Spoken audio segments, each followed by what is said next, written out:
예, 시작을 하도록 하겠습니다. 그래서 앞서서 제가 이제 쭉 말씀드렸던 건 이제 UX라고 하는 분야의 전체적인 좀 개요라고 보시면 될 것 같고요. 지금은 이제부터 말씀드릴 거는 이제 좀 다른 얘기인데요. 제가 실제로 경험했던 이제 미네르바 대학교의 그 내용입니다. 그리고 물론 이제 제가 UX 전문가이다 보니까 뭘 봐도 사실 UX 관점으로 많이 이제 볼 수밖에 없거든요. 그게 이제 제가 갖고 있는 아마 편견일 것 같습니다. 저도 프레임에 갇혀 있을 수밖에 없으니까요. 어쨌든 UX 관점에서 특히 보았던 이 미네르바 대학 경험에 대한 얘기를 좀 드리고자 합니다.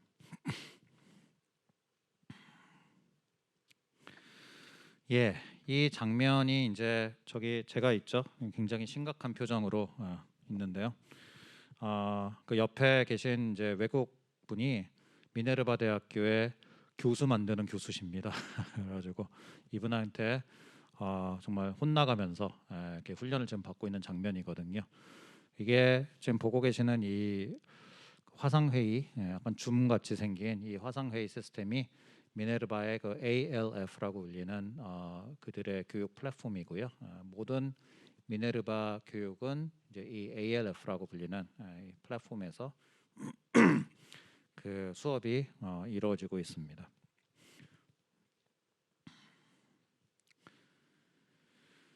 제가 이제 그 미네르바하고 인연이 생긴 거는 그 국내 LG 기업을 통해서였고요. LG 그룹이 2019년도에 미네르바 대학교의 어떤 교육 방식을 그들의 임직원 교육 시스템으로 한번 도입을 해보자라고 하는 굉장히 혁신적인 의사결정을 내리게 됩니다. 그러고 그걸 담당하시는 분이 이제 전국의 몇몇 교수님들을 그 섭외를 해서 그 미네르바 대학 강의법을 배운 다음에 그 방식대로 이제 그 LG 직원분들에게 교육을 할 수 있는 그런 이제 분들을 섭외하게 되고요. 예, 제가 이제 그 우연치 않은 기회에 그 섭외에 끼게 되어서 그렇게 해서 이제 참여를 하게 되었습니다.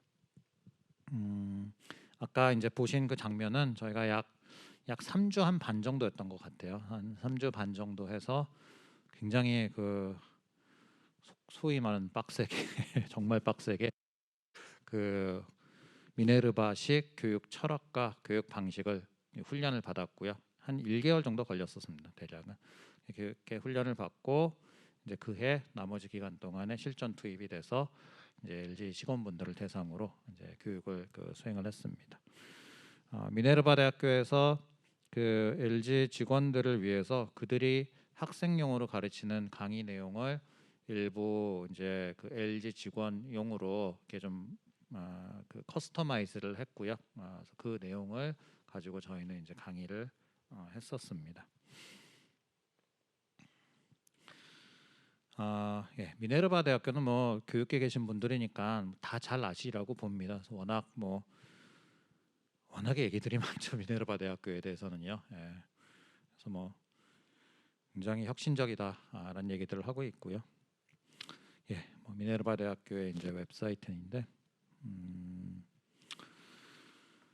저도 미네르바 대학교 얘기를 이렇게 이제 인연이 생겨서 직접 접하기 전까지는 그냥 다큐멘터리에서 잠시 보고 뭐 아무래도 이제 저도 대학의 선생이다 보니까 대학의 미래 뭐 이런 거에 대해서 얘기를 이제 듣다 보니 자연스럽게 좀 알게는 됐는데 그때만 해도 사실은 잘 몰랐습니다. 뭐 미네르바 대학교가 뭐 하는 데인지 그냥 사이버대 뭐 이렇게 미국의 사이버 대학교인가 뭐 이런 생각을 했었는데 그 안에 이제 깊숙이 들어가서 실제로 미네르바 대학교의 관계자 분들하고 얘기를 하고 그 학습법을 전수를 받으면서 이제 알게 된 내용들이 제가 알고 있던 거랑 굉장히 이제 다르더라고요. 우선은 뭐 외부에 알려진 거로는 이제 미네르바 스쿨은 이제 실리콘밸리의 스타트업이자 동시에 정식 인가를 받은 이제 학교이고요. 그러다 보니까 그 투탑이 있더라고요. 말 그대로 CEO가 존재하고 회사다 보니까 그리고 총장이 이제 있습니다. 모든 뭐 대학교에 다 총장이 있듯이 뭐 아이비리그보다 뭐 더 어렵다, 뭐 입학이 어렵다라고 하고요. 기숙사만 있는 학교란 게 굉장히 전 독특했었습니다. 미네르바 대학교에 대해서 한 가지 이제 그 갖고 있는 뭐 저의 오해였을 수 있는데 그것이 그냥 사이버 대학교였거든요. 교육을 온라인에서 한대. 그때만 해도 코로나 같은 게 없던 상황이라서 대학 교육을 온라인에서 한다고 하면 보통 그냥 무크나 뭐 사이버 대학교 그 정도밖에 생각난 게 없었거든요. 그랬는데 전교생이 100% 기숙사 생활을 하고 캠퍼스는 없지만 기숙사는 존재하는 그런 굉장히 독특한 구조였고요. 입학을 하게 되면은 이제 그 회사 입장으로 따지면 본사라고도 할 수 있는 그 본사가 있는 샌프란시스코에서 학생들이 기숙사 생활을 하면서 수업을 듣고 그리고 이제 2학년부터 4학년까지는 지금 여기 나와 있는 이 6개 도시에 10개월씩 체류를 하면서 그 전 세계를 돌아다니면서 10개월씩 체류를 하면서 수업을 계속 듣는다고 합니다. 근데 수업 자체는 온라인으로 다 진행이 되고요. 이 중에는 이제 서울도 있습니다. 서울도 있습니다. 그래서 이 학생들이 서울에 와서 10개월씩 체류하면서 이제 수업을 듣는 거죠. 예, 그 아까 보셨던 사진에 나와 있던 그 ALF, Active Learning Forum이라고 하는 건데 그런 전용 온라인 플랫폼에서 모든 수업이 다 이루어지고 있고요. 액티브 러닝이라고 하는 교육 철학을 토대로 미네르바 대학교는 모든 것이 다 만들어졌다라고 얘기를 드릴 수 있을 것 같아요. 그래서 액티브 러닝이라고 하는 그 교육 철학이 담긴 이제 책도 저희가 받아갔고 정말 눈 빠지게 읽었습니다. 예, 제 전공 원서보다도 더 이렇게 열심히 읽어야 되는 막 그런 상황이었어요. 맨날 혼나다 보니까 그래서 열심히 읽었고요.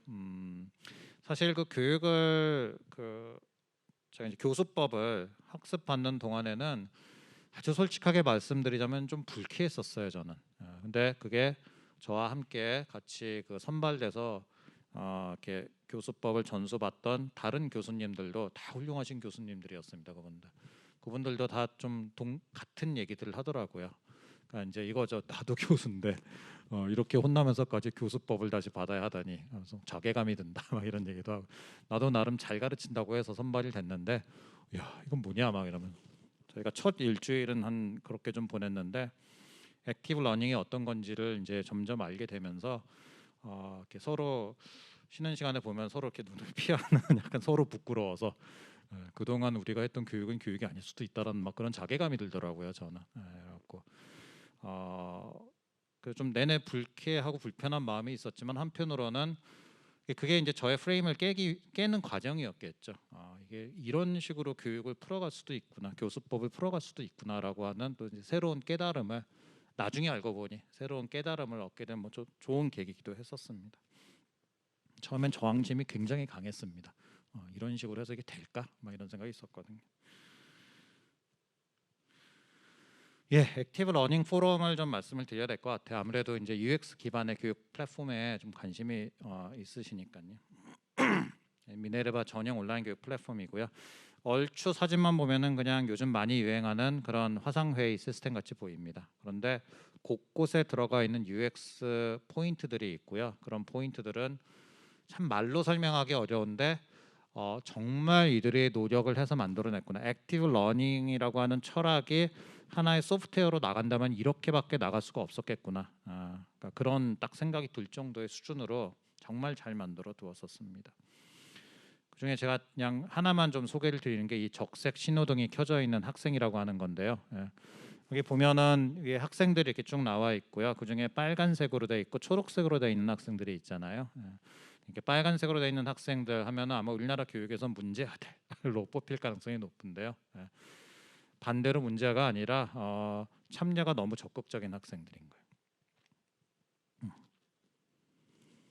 그래가지고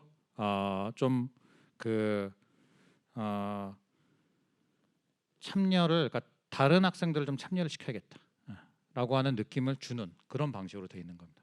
거꾸로죠. 보통은 빨간색이 켜져 있으면 어떻겠습니까? 참여가 너무 적어서 문제가 많은 학생들로 생각을 할 텐데 그 반대인 거죠. 그러니까 이런 게 뭐 어떤 식의 설계에서 나온 건지는 잘 모르겠지만은 분명히 내부에서 많은 논의가 있었을 거예요. 그리고 교수 이 진행하는 이 뒤에서도 말씀드렸지만 이게 퍼실러테이터라고 얘기를 합니다. 이 퍼실러테이터가 진행을 하면서 초록색을 봤을 때 초록색 학생들도 시킬 가능성이 높을지, 빨간색 학생들도 시킬 가능성이 높을지 이런 어떤 인지학적인 그런 조사까지 다 해서 나온 어떤 UX가 아닐까 그런 생각이 이제 듭니다. 예, 이거 외에도 뭐 굉장히 훌륭한 포인트들이 많고요. 또 하나 저는 이제 좀 놀랬던 게 모든 수업을 이제 녹화를 합니다. 그 녹화를 한 수업을 당연히 다시 돌려볼 수가 있게 녹화가 돼 있고요. 모든 과정 하나하나 이제 다 녹화가 되는데 이 수업을 진행한 교수는 100% 이 녹화된 거를 다시 돌려봐야 돼요. 돌려보면서 학생들이 각 활동마다 본이 그 발언했던 내용들을 다시 들어보면서 소점수를 매기게 돼 있습니다. 보통 1점에서 5점 사이였거든요. 뭐 4점, 3점, 5점. 이 발언 진짜 좋은데 아마 뭐 5점 주고 뭐 이러는 거죠. 또 하나 재밌는 거는 녹화된 강의본을 다른 교수들도 열어볼 수가 있고요. 그리고 그 중에서 특히 이 강의안을 만든 교수가 있거든요. 그 교수는 필수적으로 열어서 그 사람도 리뷰를 하게끔 돼 있어요. 근데 이런 게 사실 한국 대학에서 선생을 하고 있는 저로서는 좀 충격이었어요. 한국 대학에서의 일반적인 문화는 한 교수가 다른 교수의 수업에 일체 볼 수도 없고요. 이렇게 관여도 해서도 안 되고 약간 딱 그 교수만의 어떤 세계거든요. 거기는 그걸 침해한다는 거는 진짜 이렇게 상도에 어긋나는 약간 이런 걸로 돼 있어요. 그게 이제 서로 간에 리스펙을 한다는 좋은 점도 있지만 바꿔 얘기하면은 세상이 다 그렇지 않습니까? 누구에게 절대적 권력이 주어지면 항상 거기서 문제가 터지게 돼 있죠. 딱 그런 이제 상황이거든요. 여기서는 이제 그럴 수가 없는 거죠. 100%다 투명하게 공개가 되겠다. 커리큘럼 설계 및 운영의 이원화. 이게 무슨 얘기냐면 지금 저기 외국분이 이 보시는 이 커리큘럼을 만드신 분이십니다. 이분을 커리큘럼 디자이너라고 내부에서 얘기를 하고요. 이렇게 만들어진 커리큘럼을 갖고 나머지 저도 포함되어 있는 나머지 사람들이 실제 강의를 진행하게 돼 있는데 그러다 보니까 퍼실러테이터라고 얘기를 합니다. 그래서 커리큘럼 디자이너가 커리큘럼을 만들고 퍼실러테이터가 강의를 진행하는 형식인데요. 내부적인 별명이 있습니다. 커리큘럼 디자이너는 마스터마인드라고 불려요. 우리가 보통 마스터마인드 하면은 약간 저런 거죠. 그 막 지배적인 사람, 막 이렇게 뭐 예를 들면 독재자 막 이런 애. 워낙 이제 커리큘럼 디자인이라는 절대적인 어떤 그 역할을 발휘해야 되다 보니까 마스터마인드라고 부르고. 근데 이제 저희가 가장 불쾌했던 그 선발돼서 교수법을 전달받던 저희가 가장 불쾌했던 게 사실 이 부분이었어요. 아니 왜 남이 만들어둔 강의안을 갖고 내가 그거를 기계처럼 읽으면서 진행을 해야 되지? 이거였거든요. 그래서 그거에 대해서 이제 공식으로 막 컴플레인을 했습니다. 근데 그게 액티브 러닝의 이제 그들이 얘기하는 철학의 어떤 밑바닥이라 뭐 저희가 바꿀 수 있는 건 아니었거든요. 이제 저런 설명을 해주시더라고요. 퍼실러테이터의 별명이 뭔지 아냐? 재즈 뮤지션이다라고 얘기를 하면서 기본적으로 받은 커리큘럼을 갖고 진행하는 건 맞는데 주어진 예를 들어 1시간 30분 동안 강의를 진행하면서 어느 부분을 살려갈 거고 어느 부분은 스킵을 할 건지는 여러분들이 결정을 하는 거다. 그때는 마치 원곡은 있지만 원곡을 마음대로 변주를 할 수 있는 그런 재즈 음악가랑 같다고 생각을 하면 된다라고 얘기를 해주시더라고요. 그래서 재즈 뮤지션이라 불린다라고 하면서 이렇게 커리큘럼의 설계랑 진행을 이원화시켰는데 그러다 보니까 커리큘럼 설계된 걸 갖고 강의를 진행하고 나면 녹화된 걸 갖고 퍼실러테이터는 소점수를 매기기 위해서 다시 리뷰를 하고요. 커리큘럼 디자이너는 내가 만든 커리큘럼이 잘 학생들에게 전달이 되고 있는 학생들이 이걸 가지고 많은 얘기를 하고 있는지를 리뷰를 하는 이런 과정을 거칩니다. 이것이 아까 제가 그 전 세션에서 말씀드렸던 프로토타입 앤 테스팅 단계의 실전 버전인 거예요. 그냥 영원한 테스팅과 프로토타입, 그러니까 영원한 프로토타이핑과 테스팅을 하는 거죠. 어떤 커리큘럼도 완성 버전이 없습니다. 버전으로만 나가. 2.0.2 뭐 이렇게. 그럼 그 다음에는 3.0.1도 될 수가 있다는 얘기겠죠. 계속 강의해보고 녹화된 거 보면서 고쳐 나가고 그런 끊임없는 반복적인 디자인을 통해서 갈수록 이 커리큘럼의 품질이 올라가고 있다는 것을 제가 알 수가 있었고요. 예, 이게 이제 그 커리큘럼인데요. 안에서 이제 코스 빌더라고 보통 이제 그 용어로 부릅니다. 여기 보면은 가로에 뭐 7, 19, 뭐 8 이렇게 써 있는 숫자들이 있는데 저게 뭐냐면은 강의가 시작이 되면은 8분 동안 이 활동을 한다. 뭐 이런 거예요. 그런 다음에 2분 30초 동안에 이 유튜브 영상의 1분 20초부터 3분 10초까지 빠르게 틀어준다. 그러고 나서 다시 12분 동안 이러이러한 아이템을 갖고 논의를 한다. 이렇게 거의 분 단위로 해서 어떤 활동을 해야 될지가 쭉 적혀져 있어요. 그거를 원칙적으로 따라가면서 필요하면 스킵도 하고 이제 약간 그 플렉서블하게 이제 운영을 하는 거죠. 네, 뭐 2분, 3분 뭐 이렇게 막 적혀 있죠. 왜 이렇게 커리큘럼 디자인하고 실제 그 운영을 나눠놨을까 그게 궁금했는데 저희가 이제 들은 설명에 따르면은 이렇습니다. 학생들의 그러니까 이 학부 4학년을 기준으로 4년을 기준으로 얘기를 하는 건데요. 학생들이 듣는 수업이 하나같이 다 강하게 연결되어 있다라고 하는 거예요. 뭐 이거는 사실 국내 교육도 좀 큰 차이는 없다고 저는 생각을 해요. 뭐 어차피 대학에서도 1학년 때 기초 배우고 기초 배운 걸 토대로 이제 또 올라가서 배우고 뭐 좀 중급, 뭐 고급 하기 때문에 아주 뭐 서로 교양이 아니라는 교양 과목이 아니라는 아주 관계없는 내용을 배우지는 않거든요. 근데 그 연계성이 훨씬 더 타이트하다는 게 미네르바 교육 쪽의 이제 특징이었고요. 그래서 1학년 때 배우는 수업의 내용이 2학년 때 다시 나오고 다시 나오는 게 그냥 반복이 아니라 좀 더 이제 업데이트돼서 나오겠죠. 또는 뭐 좀 더 고급 레벨로 또 3학년, 4학년도 마찬가지 이게 굉장히 강하게 연계되어 있고요. 그리고 이 미네르바 수업의 특징이 수업을 보통 한 수업을 하고 나면 평가를 해야 되잖아요. 근데 그 평가가 말씀드린 대로 각 활동에 대한 소점수만 매기는 거지. 이렇게 제가 수업을 뭐 진행을 했습니다. 마치고 나면은 그래서 이 학생은 A 뿔, 이 학생은 뭐 B 마이너스 뭐 이런 걸 주잖아요. 최종 평가를 그걸 안 주게끔 돼 있습니다. 저의 권한은 퍼실러테이터로서의 저의 권한은 소점수만 주게 돼 있는 거예요. 예. 그럼 뭐 소점수를 나중에 더해서 제가 A 뿔 B 마이너스를 정하냐 그것도 아니에요. 전 소점수만 주고 저의 권한은 끝입니다.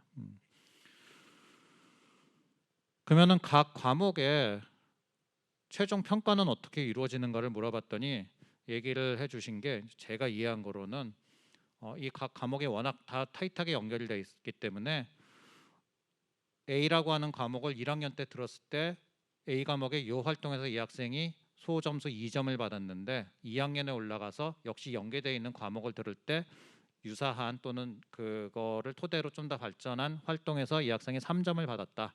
1점 향상된 거잖아요. 소점수가. 예. 그러면은 이 학생이 지금 발전을 이루고 있는 거다라는 평가를 한다는 겁니다. 그렇게 온갖 소점수들을 나중에 싹 다 계산을 해서 누가 AI가 AI가 계산을 해서 최종적으로 졸업식 날 성적표가 나간다라고 합니다. 그 졸업식 날에서나 나의 1학년 때 들었던 무슨 과목이 A 뿔이었는지 B 마이너였는지를 알 수 있게 된다라는 식으로 얘기를 해주시더라고요. 그러니까 이게 이제 한국의 대학 교수들이 갖고 있는 절대적 권력 중의 하나인 그 점수를 줄 수 있는 것도 여기서는 전혀 이제 통용이 안 되는 그런 거였죠. 굉장히 좀 신선한 충격이었습니다. 그리고 그 과정에서 또 하나 놀랐던 거는 상대평가가 아니란 거죠. 저 학생은 여기서 3점을 받았는데 이 학생은 똑같은 활동에서 2점을 받았으니 저 학생이 1점 더 나를 전혀 얘기를 하지 않고요. 동일한 한 학생이 과거에 2점을 받았는데 그 동일 또는 유사한 활동을 했을 때 3점으로 업그레이드가 된 데를 본다는 겁니다. 경쟁 대상이 어제의 나이지 지금 같이 수업을 듣고 있는 그 학우들이 아니라는 겁니다. 그래서 이런 점들도 굉장히 좀 놀라운 부분들이었습니다. 온라인 강의 뭐 다 해보셔서 아시겠지만은 그 수업의 참여도가 항상 이슈가 되는데요. 미네르바는 철저하게 토론형 강의고요. 기본적으로 모든 학생이 다 아티클들을 뭐다 이렇게 소화를 하고 온다는 전제에 진행이 됩니다. 아까 말씀드렸던 코스 빌더를 보면요, 이미 읽고 왔던 전제하에 질문들이 막 나가 있어요. 그런 질문들에서 학생들이 토의를 하는 것이기 때문에 끊임없이 토론을 하고요. 그리고 토론하는 과정에 이제 콜드 콜이라고 하는 그런 그 수업에서 어떤 방식이 있는데, 예를 들어 A라고 하는 학생이 막 얘기를 합니다. 얘가 딱 끝나자마자 뭐 김성호 너가 이어서 얘기해봐 그러고 딱 지적을 할 수가 있어요. 그러면은 김성호라는 학생은 이 학생이 방금 전에 얘기했던 얘기를 이어서 또 얘기를 해야 돼요. 근데 만약 그 김성호라는 학생이 잠시 다른 생각을 하고 있어서 수업에 몰두를 안 했으면은 이 자기를 지적한 학생이 무슨 얘기를 했는지 못 듣고 있었을 수 있잖아요. 이제 그러면은 I'm sorry가 나가게 되는 겁니다. 그럼 이제 탈을 노려보는 거죠, 동시에. 그래서 그것이 굉장히 그들 표현하면 embarrass해서 굉장한 embarrass기 때문에 embarrassment에 해당이 되기 때문에 학생들이 몰입을 할 수밖에 없게 만드는 그런 수업 분위기를 조장을 한다라고 얘기를 하더라고요. 근데 그게 교수에게도 해당이 됩니다. 전 교수는 예외인 줄 알았어요. 그랬는데 교수 네가 얘기해봐 이렇게 하면 저도 얘기를 해야 돼요. 그럼 막 시켜놓고 오늘 집에 가서 뭐 먹고 있을까 생각하다 놓치면은 쉽게 말하면 이제 저도 창피해지는 거죠. 수업을 한번 하고 나면은 그냥 영혼이 날아간 듯한 느낌이었습니다. 너무 진이 빠져갖고 너무 몰두해야 되는. 온라인이라 뭐 수업 참여도가 낮다. 미네르바에서는 있을 수도 없는 일입니다. 체험적으로 거의 2배 이상의 몰입도를 요구를 했던 것 같고요. 뭐 콜드 콜 이외에도 뭐 릴레이형 토의드, 뭐 브레이크아웃 그룹이니 여러 가지 기법들이 있어서 학생들을 끊임없이 몰입을 시키게끔 만들고 당연히 학생들도 자연스럽게 몰입을 하게 됩니다. 물론 뭐 테크니컬한 문제로 강의 진행이 원활하지 않을 때도 있었습니다. 뭐 인터넷이 끊어지거나 이런 일들도 있었어요. 그런 건 뭐 비대면 상황에서 어쩔 수 없는 시스템의 이제 오류인 것 같습니다. 제가 이제 디자인 쪽에 있다 보니까 이제 한 가지 우려가 됐던 거는 이런 것이 실기 디자인을 요구하는 수업에서는 과연 통용이 될까? 좀 이런 고민은 좀 있었습니다. 특히나 뭐 예술 분야 뭐 이런 데면 어떨지. 근데 그 미네르바 교육을 LG에서 할 때 그 수업 내용도 이제 그런 게 아니었기 때문에 굉장히 효과적인 교수법이었고 실제 LG 직원분들도 몰입도가 정말 놀라웠었습니다. 어떻게 보면은 제 이제 학생들하고 비교를 해볼 수가 비교를 하지 않을 수가 없잖아요. 제가 그때 당연히 국민대 강의도 하고 있었을 거니까요. 네. 예, 대면식 국민대 강의와 비대면식 LG 미네르바 교육 굉장히 좀 차이가 많이 났었어요.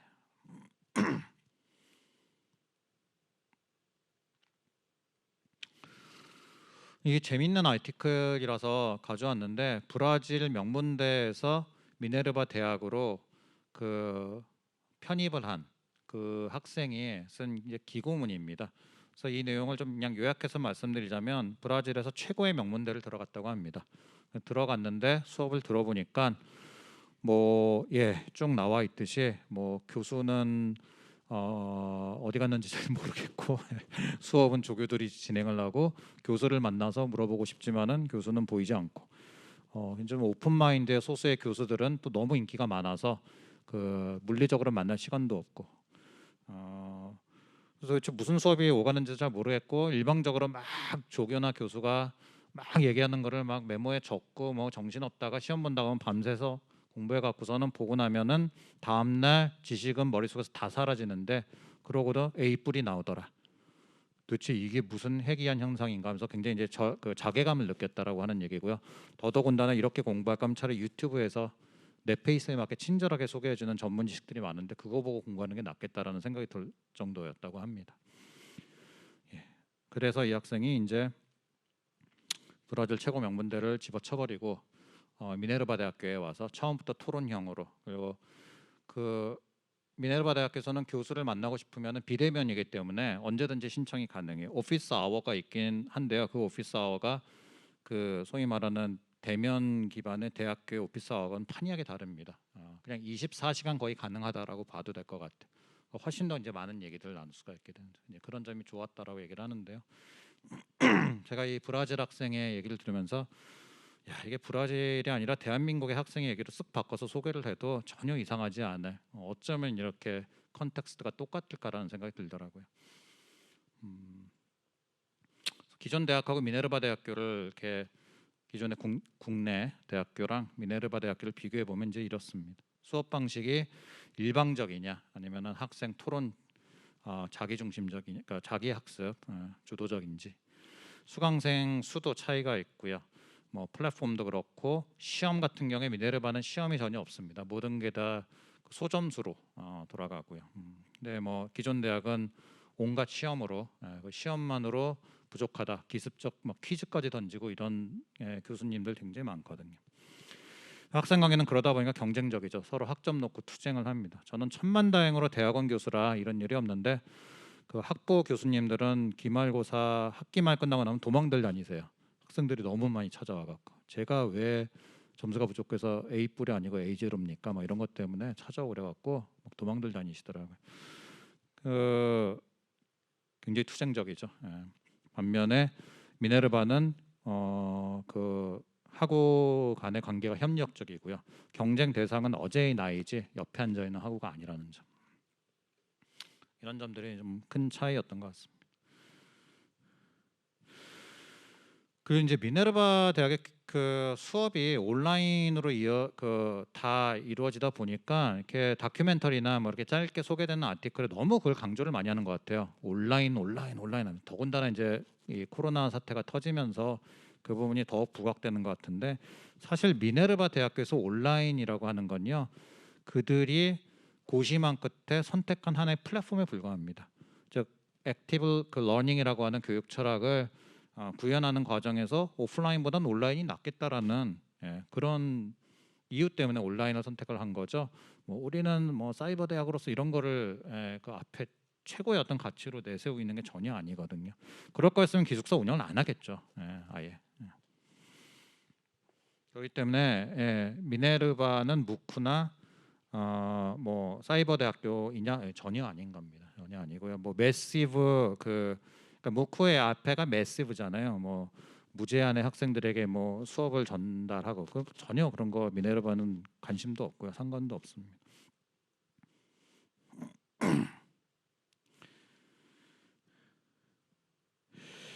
그래서 제가 굳이 뭐 저를 포함해서 작년에 코로나가 터지면서 다들 그 급하게 온라인 교육, 비대면 교육으로 전환하면서 있었던 좀 상황들을 자아 비판이라고 보시면 되겠습니다. 자아 비판적 관점으로 보자면 딱 이랬던 것 같아요. 대면에서 열리는 강의를 캠코더로 촬영한 다음에 지금 대면으로 진행될 연극을 캠코더로 촬영한 다음에 그것을 영화관에서 틀어놓고 영화 상영 중입니다. 영화 개봉했습니다. 했을 때 그런 느낌? 뭔가 안 맞는 거죠. 영화 아닌데 저거? 막 그런 느낌인 거죠. 영화가 처음부터 영화의 문법으로 만들어야 되지 이게 연극 문법으로 만드는 게 아니거든요. 근데 재밌는 거는 영화 히스토리 보면은 처음에 정말 그 카메라 그 캠코더라고 해야 되나? 캠코더라고 하는 게 처음 개발이 돼서 영화라고 하는 게 막 탄생하는 초창기 보면은 이 무대에서 카메라가 가만히 있고요. 가만히 전혀 이렇게 패닝이나 이런 거 전혀 가만히 있고 그 앞에서 배우들이 이렇게 무대에서 연극하듯이 그렇게 해서 영화를 만들던 시절이 있었다고요. 초창기 뭐 10년, 20년 정도. 제가 뭐 그 분야는 잘 모르는데 영화 전문가분들 얘기 들어보니까 카메라 앵글을 돌리기 시작한 게 그 처음 개발되고 뭐 수십 년 뒤라고 막 그런 얘기까지 하시더라고요. 정확한 건 모르겠지만은 그러니까 그만큼 뭔가 새로운 장르가 탄생했을 때 장르가 발전하기는 좀 어렵다는 얘기겠죠. 딱 그 느낌이었어요. 오프라인의 교육을 어떻게 하든 온라인이라고 하는 미디어에 실어서 보내기에 굉장히 급급했던 상황이었던 것 같습니다. 근데 온라인 교육은 처음부터 온라인의 문법에 맞게 만들어야 하는 게 중요한 거고 그런 것도 이제 미네르바가 아주 잘 보여주고 있는 거죠. 물론 미네르바는 몇 년간의 기간을 통해서 굉장히 많은 리서치를 해서 나온 겁니다. 저희야 뭐 당연히 작년에 코비드의 습격으로 급급하게 할 수밖에 없었던 상황이고요. 여기서 지금 제가 얘기하는 문법이라고 하는 걸 UX로 바꿔서 보셔도 될 것 같습니다. 온라인 환경이 UX에 맞게 온라인 교육을 처음부터 만들어야지 오프라인을 온라인 미디어로 그대로 실어보내는 거는 뭔가 맞지 않는 옷을 입고 있는 듯한 느낌일 수밖에 없다는 거죠. 그래서 뭐 큰 얘기를 하고 있는데요. 큰 얘기 대비 뭐 저도 지금 계속 고민하고 있는 부분입니다. 올해도 대학원 강의를 계속 비대면으로 하면서요. 고민하고 있는 건데, 아무튼 비대면 교육의 UX에 대한 이제 재정의를 해야 될 시점이 아닌가 생각이 들고요. 국민대 대학원 강의의 미네르바 방식을 한번 적용을 해봤습니다. 작년부터 해서요 적용을 해봤고 올해도 계속 해보고 있는데요. 물론 똑같을 수는 없습니다. 일단 주어진 툴이 다르기 때문에 쉽지는 않고요. 다만 미네르바 대학교에서 제가 배웠던 교수법의 일부를 적용을 해보고 있는데 전체적으로는 학생의 만족도는 굉장히 올라갔습니다. 그리고 학생들이 대학원 물론 학생들이라 좀 예의가 다를 수는 있겠지만은 지금 제 수업을 듣는 연령대가 20대 한 중반에서 많게는 40대까지도 있거든요. 이 대학원이다 보니까 석박사 과정들이 있어서. 근데 연령대 상관없이 다 이렇게 자기 주도형으로 토론하면서 진행하는 수업에 그 동기부여라든가 참여도가 훨씬 더 높고 만족스럽다고 얘기를 하고 있습니다. 그래서 뭐 저의 실험은 올해도 계속 좀 진행이 되고 있고요. 예, 뭐 많은 임플리케이션들을 적어놨는데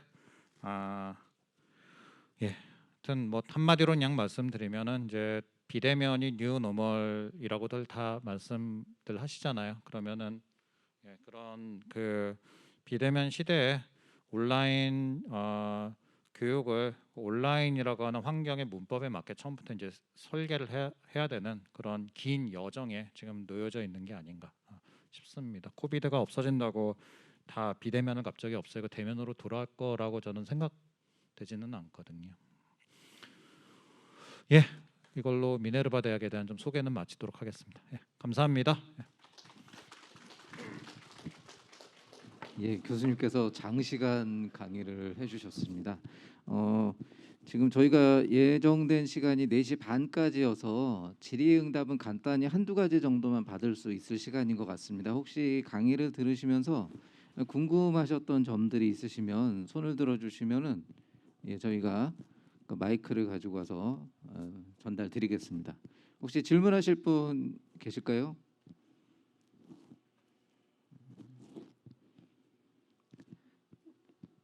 예, 저기 마이크 갈 겁니다. 네. 네, 강의 정말 잘 들었습니다. 저는 중등교육과에서 원격 수업을 담당하고 있는 파견교사 장혜정이라고 합니다. 네, 특히 마지막 부분 미네르바 대학에 대해서 굉장히 인상적으로 들었는데요. 교수님은 다른 분보다 더 가까이 그들의 철학과 교수학습 방법을 직접 구현해 보셨는데요. 만약에 인천에서 미네르바 교육의 철학, 또 교수학습 방법, 자세 이런 것들을 벤치마킹 한다면 어떤 걸 가장 중점적으로 해야 될지 그게 첫 번째 질문이고요. 이어서 만약에 이걸 그대로 저희가 인천에서 지금 추구하는 살아 숨쉬는 브랜디드 수업에 적용을 한다면 어떤 학교급, 뭐 초등학교, 중학교, 고등학교 중에 또 어떤 과목에서 실험을 해보는 게 가장 효과가 높을지 네, 두 번째 질문까지 드렸습니다. 첫 질문부터가 정말 숨이 컥 막히는 어려운 질문이네요. 글쎄요. 제가 이제 대학원 저는 또 학부도 사실은 수업을 하지 않고요. 대학원 수업만 하고 있는 대학원 전용 교수인데요. 근데 이제 미네르바 대학 경험이 또 그 성인인 직장인들을 대상으로 했던 경험이고 그러다 보니까 사실 저의 어떤 그 경험치의 한계가 일단은 있다는 걸 좀 말씀을 드려야 될 것 같아요. 그리고 이제 그러다 보니까 제가 특히 이제 초중고를 대상으로 이 미네르바 대학의 경험을 어떻게 풀어야 될지에 대해서 사실 이제 저도 고민이 많습니다. 이게 그러니까 초중고뿐만 아니라 지금 제가 저의 본업인 대학원에서조차도 어떻게 풀어가야 될지 이게 굉장히 고민되는 부분이거든요. 우선 뭐 아까도 말씀드렸듯이 당장 통했던 기법들은 학생들이 그러니까 제 수업 기준으로 말씀드리자면은 학생들이 아티클을 스스로 선택해서 가져오고 선택해서 가져온 아티클을 본인들이 읽어서 소개를 하고 그 질문 리스트, 그러니까 토의 아이템입니다. 토의 아이템을 스스로 뽑아와서 그것을 다른 학생들에게 소개를 하고 그래서 토의가 벌어지는 그런 이제 식으로 진행을 하고 있습니다. 그 전 수업하고 비교하자면 제가 수업하기 전에 그 학기가 열리기 전에 아티클을 다 뽑아놨을 거고요. 매주 이런 아티클 저런 아티클 읽어야 된다라고 진도를 정해놨을 거고요. 매주 수업할 때마다 읽어왔니를 감시를 했겠죠.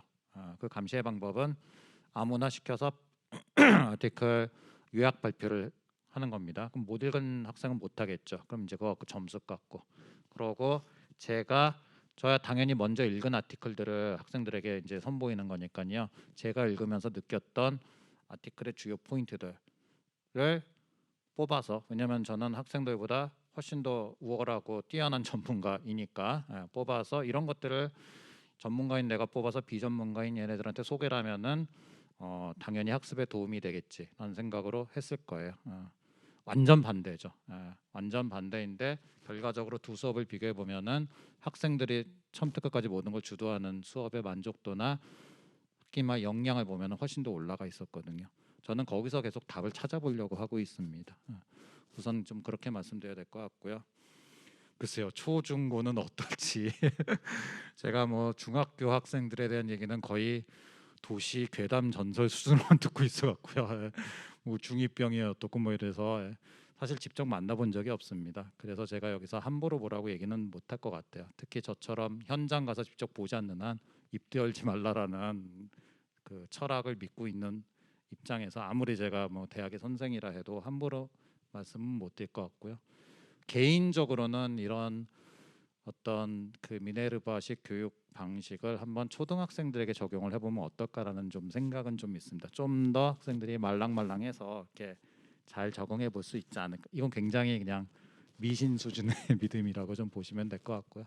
다만 최근에 저도 이제 이 교육청 분들하고 상호작용이 좀 있으면서 좀 이렇게 관심이 생겨서 찾아봤는데 아마 다 들어보셨을 것 같아요. 거꾸로 캠퍼스라고 하는 학교 운영이 있더라고요. 거기가 딱 뭐 미네르바식이라고는 그 뭐 볼 수 있는지는 모르겠지만 그런 이제 대안학교라고 해야 되나요? 비인가 대안학교로 좀 제가 알고 있는데 그런 거꾸로 캠퍼스에서 하고 있는 뭐 플립 러닝이라고 하나요? 그런 거를 그런 어떤 방식들에 대해서 좀 한번 조사를 좀 해보면 좋을 것 같다라는 정도의 생각은 있습니다.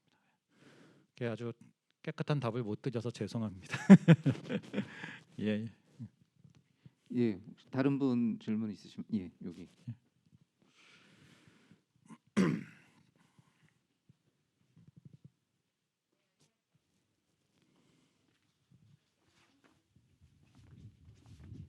네, 안녕하세요. 저는 미래학교 혁신과 미래학교 혁신팀에서 학교 혁신하고 행복배움학교를 담당하고 있는 이은정 장학사입니다.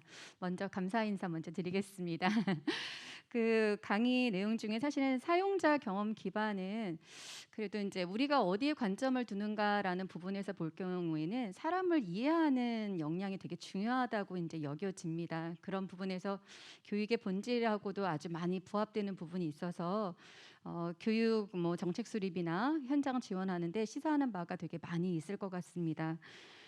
이제 교육 정책에 대한 그 나름 고민을 하는 이제 저희도 이제 부서에서 그렇게 하다 보니까 실제적으로 아까 말씀하실 때 그 사용자 경험은 사용자 공감에서부터 시작해서 그 진정한 숨겨진 니즈를 발견하는 게 되게 중요하다고 이제 말씀하셨는데요. 인천 교육 정책에 대한 교육 공동체의 어떤 공감화를 통해서 그 숨겨진 니즈를 규명하는 나름의 어떤 최적화된 방법이 어떤 게 있을까라는 생각이 좀 여쭙고 싶고요. 아까 강의 중에 몇 가지 이제 예제를 이제 말씀해 주셨는데 수업 교실 현장 장면에서는 많이 이제 학생들과 하면서 응용하는 부분들은 많은 아이디어가 되는 것 같습니다. 그럼에도 불구하고 이런 정책 수립에 있어서 특히 기존의 이제 온라인 설문조사나 면담 토론회 등 같은 게 있는데요. 이런 거와 좀 어떻게 이제 좀 차별화된 방법으로 사용해야 하는지 그런 교수님의 고견을 더불어 같이 듣고 싶습니다. 아까보다는 좀 쉬운 질문인 것 같죠? 네. 우선은 이제 저희가 갖고 있는 여러 가지 그 방법론들이 이제 있고요. 그런 방법론을 적용하는 데 있어서 그 도메인의 이제 그 어떤 맥락적 맥락을 좀 잘 살펴보고 해야 될 것 같아요. 사실 저희가 이제 알고 있는 그런 방법론들, 툴이라고 하는 기법들이 어떤 도메인이든 사실 적용이 안 되는 경우는 지금까지 보지는 못했거든요. 예, 그것이 뭐 IT 기업의 어떤 특정한 스마트 디바이스를 만드는 것서부터 저 같은 경우에 이제 최근 몇 년 뭐 행안부와 같이 일을 하면서 그 공공 정책을 만드는 데서 많이 또 활용을 했고요. 그리고 또 그거와는 굉장히 결이 다른 병원 내 의료 서비스 디자인을 하면서도 역시 같은 방법론을 이용해서 적용을 이제 하고 있거든요. 그래서 뭐 아까 쭉 말씀드렸던 그런 뭐 몇 개 안 됐지만 이제 그거보다 더 많습니다. 사실 뭐 방법론이 그러니까 그 기법이 많게는 100여 개까지 나갑니다. 그 중에 저는 한 20여 개 정도를 가지고 이렇게 필요에 따라 활용하는데요. 이제 그런 기법들 중에 이제 교육 상황에 맞는 것들을 골라서 적용하는 게 좀 중요할 것 같고요. 뭐 아까 이제 토론, 설문 등을 얘기를 하셨는데 제가 이제 그 설문이나 인터뷰를 절대 그 무시하는 게 아닙니다. 저도 과제할 때 항상 설문하고 인터뷰는 합니다. 그래서 그 방법들을 버리자라는 얘기는 아니고요. 근데 이제 설문과 인터뷰만으로 분명히 캐치가 안 되는 것들이 있다는 거를 인정하고 가는 게 먼저 제일 중요할 것 같아요. 그러면은 그런 캐치가 안 되는 것들을 캐치하기 위해서는 어떤 기법을 우리가 이용을 해야 될까라는 고민이 들어가는 게 중요하고요. 사실은 그런 과정에서 도메인별로 기법을 만들어낸 케이스도 있었습니다. 물론 만들었다고 이게 하늘 아래 새로운 것은 없다고 막 정말 존재하지 않았던 방법이 나오는 건 아니고 기존의 방법이지만은 그 도메인의 특성에 맞게 변화시키는 것들이거든요. 그래서 어쨌든 그것을 새로운 기법을 만들어낸 거라고 좀 얘기를 하자면요. 그 특정 도메인에 들어가서 사용자 조사를 할 때 그 도메인 전문가와 함께 같이 브레인스토밍을 해서 이 기법을 이렇게 저렇게 변형시켜서 적용하면은 좋을 것 같다는 것을 상당히 많은 시간을 들여서 논의를 해보고 일부 파일럿 테스트를 해보고요. 이것도 다 반복적 디자인이거든요. 파일럿 테스트를 해봐서 이 기법을 이용하면은 좀 이렇게 이제 변형시킨 기법을 이용하면은 효과적일 것 같다라고 하면은 이제 그 기법을 새로운 기법으로 정의를 해서 사용하는 이런 방식들을 하고 있거든요. 그래서 좀 요약해서 말씀드리자면 일단 기존의 방법들에 대한 신뢰를 갖고 한번 그러니까 기존에 저희가 사용하는 그 유니버설한 방법들에 대해서 신뢰를 가지고 한번 그 시험을 해보시는 것을 권고를 드리고 근데 이제 도메인 특성상 안 될 수도 있기 때문에 그러면은 역시 이제 전문가와 같이 앉아서 그럼 방법을 어떻게 커스터마이즈를 할지 이런 거를 같이 논의해 보면 좋을 것 같습니다. 그리고 항상 제가 강조하는 건데요. 어떤 뭐 전문적인 기법을 뭐 적용하고 이런 걸 다 떠나서 혁신이 나올 확률이 가장 높은 때는 언제냐면 코디자인 할 때입니다. 코디자인의 단계에서 가장 혁신이 높게 나오고요. 코디자인에 대해서 굉장히들 많이 의심들을 하세요. 특히 이제 대상자가 누구냐에 따라서 그 이용 대상자가 누구냐에 따라서 다른데 대체로 보면은 그 과제를 하는 분들의 전문성이 높고 이 어떤 산출물을 받아서 이용하는 분들의 전문성이 상대적으로 낮아서 이 전문성에 있어서의 격차가 심한 도메인에서 특히 코디자인에 대해서 굉장히 의심들을 많이 하십니다. 이게 이제 전문가의 저는 곤조라고 표현을 하거든요. 이런 게 예를 들어 뭐 변호사라던가 의사라던가 이런 분들에서 특히나 많이 이제 그런 코디자인에 대한 의심들을 많이 하는데 권력 관계도 그래서 많이 좀 봐야 됩니다. 사실은 교육계가 어떨지 모르겠지만 교사와 학생의 관계가 권력이 균등하지는 않다고 보거든요. 저도 어쨌든 교수라고 하는 입장에서 볼 때 그래서 이런 교육계에서 특히 어린 학생들을 데리고 저만 해도 뭐 성인이니까 뭐 성인 투 성인으로 어느 정도 뭐 그걸 해결한다 치더라도 특히 초중 고등학교 뭐 초중 뭐 이런 특히나 연령대가 낮은 학생들을 데리고 코디자인을 어떻게 해야 될지 코디자인이 과연 될지 이런 부분에 대해서는 리서치를 한번 해보시는 게 좋을 것 같은데 저는 될 거다라고 꼭 말씀드리고 싶어요. 그 정도로 답을 드리겠습니다. 예, 지금 QR로도 좀 질문이 들어오신 분들이 계셔서 현장 질문은 이걸로 마치고 QR 이제 질문해 주신 분 중에 한 가지만 하고 마치도록 하겠습니다. 예, 거기 김장래 선생님, 주현석 선생님 읽어 주십시오. 네, 지금 QR 코드로 들어온 현장 질문 하나 드리도록 하겠습니다. 교수님 강의 잘 들었습니다. 문제 정의로부터 해결한 발굴까지 주요 이해관계자와 함께 과제를 수행한다는 강의 내용이 특히 가슴에 와 닿았습니다. 강의를 들으면서 그동안 사업 추진에 있어 이해관계자와 함께하는 것에 다소 부족함이 있지 않았나 돌아보게 되었습니다. 궁금한 점은 교수님께서도 교육 현장에서 학생들을 가르치고 계신데요. 교육 현장에 계신 입장에서 교육부나 교육청과 같이 교육 행정을 담당하는 기관이 현재 제공하고 있는 공공교육 서비스를 사용자 경험에 기반하도록 디자인하기 위해 어떤 노력을 해야 하는지 교수님의 의견을 듣고 싶습니다. 라는 질문이 들어왔습니다. 예, 그 제가 중점적으로 연구를 하고 있는 분야가요, 정보를 위한 디자인이라고 하는 분야입니다. 그 디자인 for government라고 얘기를 하는데요. 그러니까 정부의 공공제도, 정책 서비스에 이런 디자인 띵킹을 도입을 해서 정말 이제 주민들, 국민들이 원하는 그런 정책 제도를 만들어내는 그런 분야입니다. 그래서 이것을 지난 몇 년간 계속 그 연구를 하고 있는데요. 이 분야에서 그 3단계 레더라고 얘기하는 게, 사다리라고 얘기하는 게 있습니다. 그래서 정부가 이 디자인 띵킹을 도입해서 이렇게 적응해 나가는 일종의 그 단계라고 보시면 되거든요. 그래서 이 사다리를 마치 타고 올라가는 듯한 식으로 그 표현을 해두어서 저희가 이제 그 레더라는 표현을 쓰는데요.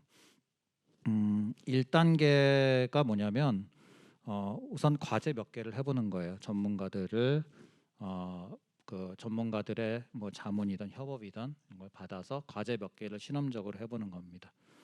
그런 다음에 과제 몇 개가 아주 산발적인 과제겠죠. 서로 연결성이 없는 산발적인 과제입니다.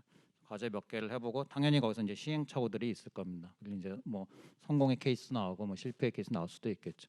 어쨌든 그런 단계를 거쳐서 어느 정도 될 것 같다라는 적용이 될 것 같다라는 판단이 있으면은 두 번째 단계가 어떤 단계냐면 그 내부에 그 내부에 계신 분들을 그 디자인 띵커로 훈련을 시켜서 내부에서 과제를 스스로 한번 해보기 시작하는 겁니다. 이제 첫 단계는 전문가가 들어와서 주도적으로 하는 거고요. 두 번째 단계는 전문가가 들어는 오는데 들어와서 직접 과제를 하기보다는 내부에 계신 분들을 디자인 띵킹을 할 수 있도록 좀 이렇게 바꿔놓는 거죠. 바꿔놔서 이분들이 이 내부에 계신 분들이 그 스스로 좀 과제를 할 수 있게끔 약간의 내재화 단계에 들어가는 겁니다. 이렇게 하고 이제 마지막 그 3단계로 올라가기 시작하면은 정식으로 고용을 하기 시작하는 단계라고들 얘기를 해요. 그래서 실제로 지금 그 우리나라에서도 최근 들어 그런 일이 있고요. 뭐 우리보다 훨씬 더 잘하고 있는 예를 들어 싱가포르나 아시아에서는 또 뭐 유럽 국가에서는 이런 일이 많은데, 그러니까 디자인 띵킹을 전문적으로 공부한 사람들을 아예 공무원으로 채용을 하는 거죠. 그래서 그들이 아예 들어와서 팀을 안에서 이루어서 과제를 이제 하는 겁니다. 완전히 내재화된 팀이 되는 거죠. 그래서 이제 3단계는 그렇게 디자인 띵킹 전문가들과 내부에서 훈련이 된 디자인 띵커들, 그러니까 시작은 학교 선생님이었는데 이제 디자인 띵킹을 수련을 해갖고서는 익히신 분들, 이런 분들이 합해서 완전히 내재화된 형태로 그 계속 과제를 이제 수행하는 거거든요. 저는 그런 이제 그 레벨별로 교육계에서도 한번 적용을 해볼 수 있지 않을까라는 생각이 들고요.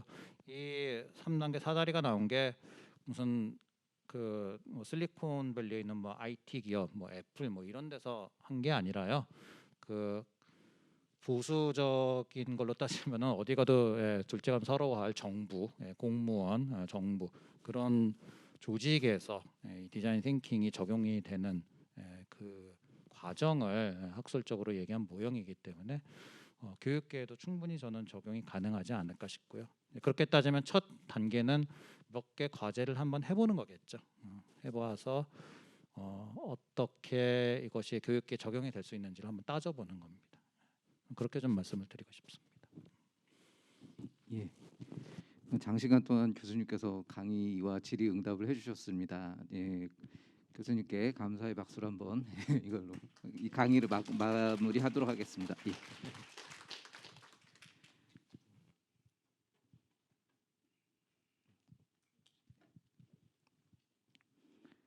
혹시 이제 교수님께라든가 추가적으로도 궁금한 게 있으시면 저희 배수화 장학사님께 이렇게 아이스톡을 하시면 이번 교수님 섭외하시면서 굉장히 많은 대화들과 연락들이 오고 간 걸로 알고 있습니다. 그래서 교수님께서 또 적절하게 도움을 주지 않으실까라고 생각이 들고요. 예. 예, 오늘 이 시간이 사용자 경험을 기반으로 시민 친화적이고 미래지향적인 인천교육 정책을 추진하기 위해 무엇을 생각하고 실천해야 하는지를 되짚어 볼 수 있는 혁신의 시간이 되셨기를 바라면서 강의를 해주신 김성훈 교수님께 다시 한번 큰 박수 부탁드립니다. 예, 끝으로 오늘 이제 세미나를 이제 마치게 되는데 앞에 말씀드렸는데 혹시 아직도 만족도 조사 참여를 안 하셨으면 예, 꼭 좀 참여 부탁드리겠습니다. 예, 지금까지 함께해 주신 모든 분께 감사드립니다. 예, 들어가십시오.